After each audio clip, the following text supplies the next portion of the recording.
මේ ජීවිතය කියන්නේ හරියට නිකන් පොතක් වගේ. මේක හොඳට තේරුම් ගන්න. එක පරිච්ඡේදයක් කියන්නේ ඔයාගේ නරක දවසක්, නරක කාලයක්, එහෙම නැත්නම් හොඳ දවසක්, හොඳ කාලයක් වෙන්න පුළුවන්. ඔයාගේ 5 වසර ශිෂ්‍යත්වය කියන්නේ ඔයාගේ එක පරිච්ඡේදයක්.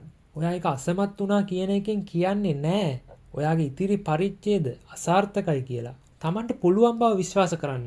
පරාජිතයෙක් කියන ලේබල් එක ඔළුවේ බලෙන් එල්ලගෙන රඟපාන්න එපා. හිත ඇතුලේ ඉන්න ජයග්‍රාහකයාට තැන දෙන්න. අවදි කරලා ගන්න. කලින් මවපු හීනවලට පණ දෙන්න, පණ පොවන්න. ඒවා වැටිලා සමතලා වෙලා පස්සෙලා යනකම් ඉන්න එපා. Tamanට හරීම පරිච්ඡේද කවදා එයිද කියන එක ඔයාට තීරණය කරන්න බැරි නෑ.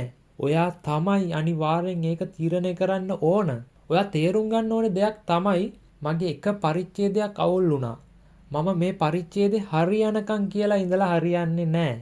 ඒකට කාටවත් දොස් පවරලා වැඩකුත් නැහැ. වාසනාවට දේවල් හරියන එක පිළිබඳව විශ්වාසය තියන්නත් එපා. ඔයා අනිවාර්යෙන් කරන්න ඕනේ ඒ පරිච්ඡේදය ඔයා විසින්ම හරි ගස්සගෙන වැඩ පටන් ගන්න එක. එතනින් පස්සේ තමයි ඔයා බලාපොරොත්තු වෙච්ච ඔයාගේ හීනවලට යන්න පුළුවන් කලින් නොලැබුණු අවස්ථා සහ සහයෝග වට ලැබෙන්න පටන් ගන්නෙ. ප්‍රශ්න කන්දක් හිතේ තියාගෙන ලෝකෙන් පිළිතුරු හොයන්න යන්න එපා. ඔක්කොටම කලින් හිත පිරිසුදු කරගෙන, මොළේ පිරිසුදු කරගෙන, ඔයාව වෙහෙස කරන, ඔයාව බය කරන, ඔයාව පස්සට අදින, ඔයාගේ ඔළුවට වද දෙන ප්‍රශ්නේ විසඳ ගැනීම වෙනුවෙන් පළවෙනි පියවර තියන්න. ඔයා දැන් ඉන්න විදිහ ඔයාට සේෆ්, කම්ෆර්ට් එකක් දැනෙනවා ඇති. නමුත් ඒ කම්ෆර්ට් සෝන් එකේ ඉන්න තාක් ඔයා එක තැන පල් වෙනවා. අමාරුවෙන් හරි පළවෙනි ස්ටෙප් එක තිබ්බොත් විතරයි ඔයාගේ ජීවිතයේ ඔයා බලාපොරොත්තු වෙච්ච විපර්යාසය පටන් ගන්නෙ. හැමදේම වෙන්නේ හොඳට කියන එක දැඩිව විශ්වාස කරන්න ඕනේ. දැඩිව විශ්වාස කරන්න. මම පොඩි උදාහරණයක් කියන්නම්. සජිත් වන්නිනායක කියලා දේශකතුමෙක්ගෙන් උපුටාගත්ත කතාවක් මේක. දෙවනි ලෝක යුද්ධ කාලේ එක තාත්තා කෙනෙක් හිටියා නිතරම කියනවලු හැමදේම වෙන්නේ හොඳට කියලා. ඒ තාත්තා විශ්වාස කරපු එකම වචනේ තමයි හැමදේම වෙන්නේ හොඳට කියන එක. එක දවසක් මේ තාත්තගේ දරුවා වාහනයකින් ඇක්සිඩන්ට් වෙනවා. ඇක්සිඩන්ට් වෙලා කකුල් දෙකම කැඩෙනවා. කකුල් දෙකම කැඩුනට පස්සේ ඒ ගමේ මිනිස්සු ඇවිල්ලා මේ තාත්තට කියනවලු හැමදේම වෙන්නේ හොඳටයි කියලා කීවා නේද? දැන් හරිද? දැන් පුතාගේ කකුල් දෙකම නැහැ. ඔබතුමාට මොකද හිතෙන්නේ? මේ තාත්තා කියනවා නෑ නෑ මහත්තයෝ, මේ කතාව ඇතුලේ හැංගිච්ච රස කතාවක් ඇති. හැබැයි මට මේ රස අද නෙමෙයි දැනෙන්නේ, දවසක මතුවේ. පොඩ්ඩක් ඉවසලා ඉන්න කියලා.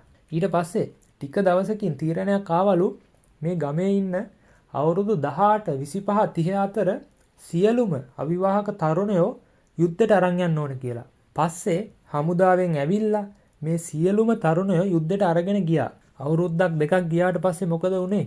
තරුණයෝ නෙමෙයි ගමට ආවේ. අත් කකුල් නැති වෙච්ච, ජීවිතේ නැති වෙච්ච, මල්ලමිනී වෙච්ච තරුණයෝ මේ ගමට ආවේ. ඒ දරුවන්ගේ ජීවිත විනාශ වුණා. හැබැයි අවුරුදු දෙකක් යද්දී අර තාත්තගේ පුතා කකුල් දෙක සුවපත් වෙලා පුතා හොඳට ඇවිදින්න පටන් ගත්තා. එදා ඒ තාත්තා ගමේ මිනිස්සුන්ට කීවලු මම එදා කීවා නේද හැමදේම වෙන්නේ හොඳටයි කියලා. අද මගේ පුතා ඇවිදිනවා. මගේ පුතා ජීවත් වෙනවා. එදා ඒ ඇක්සිඩන්ට් එක උනේ නැත්තම් අද මගේ පුතා එන්නේ මලමිනියක් විදියට. එහෙම නැත්තම් අත් කකුල් නැතුව. ඔයාට තේරෙනවද මේ කතාවේ තියෙන ගැඹුර කොච්චරද කියලා? ඒ නිසා තේරුම් ගන්න.